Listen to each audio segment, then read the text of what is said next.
And now it's time to get a look at your forecast here on this Wednesday, where this afternoon we are seeing some of the hottest temperatures here of the week. So that's what you need to be prepared for moving forward. We are going to be seeing some sunshine, but we also have the chance of seeing some afternoon isolated thunderstorms popping up for us. And elevated winds plus dry conditions tomorrow have now prompted some fire weather watches to be in place for Thursday, which is why we are under a weather impact alert. But let's take a look at your afternoon temperatures, because yes, we are trending even warmer than where we were at yesterday. Upper 80s for Spokane and Coeur d'Alene. Low to mid 90s in central Washington, but we are looking at some upper 90s south to Richland and the lower Columbia Basin, just teetering near that triple digit mark.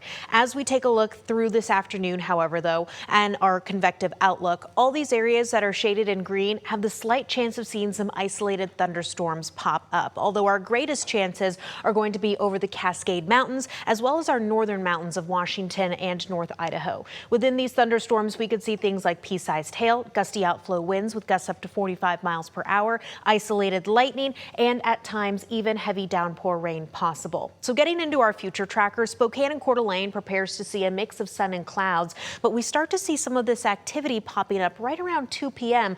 over the Cascade Mountains. That activity then starts to shift a little bit further toward the east, up in the northern mountains there of northeast Washington and through the Idaho Panhandle. We even see the chances of some isolated storms popping up in the upper Columbia Basin through this evening. So moving forward, we can see here that our winds are going to be elevated as that activity tracks from west to east. So some gusty winds popping up for us through the Cascades this afternoon and trending as we move forward here, tracking toward the east into the rest of this evening and overnight tonight.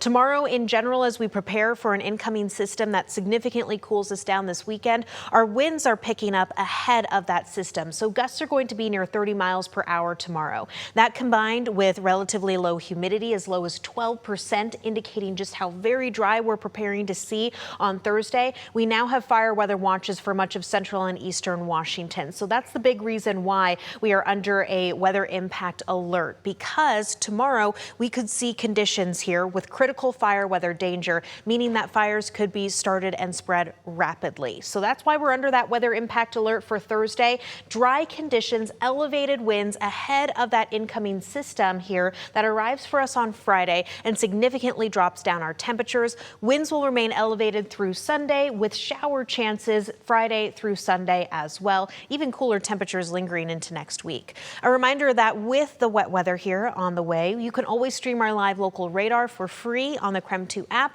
on your TV or your phone.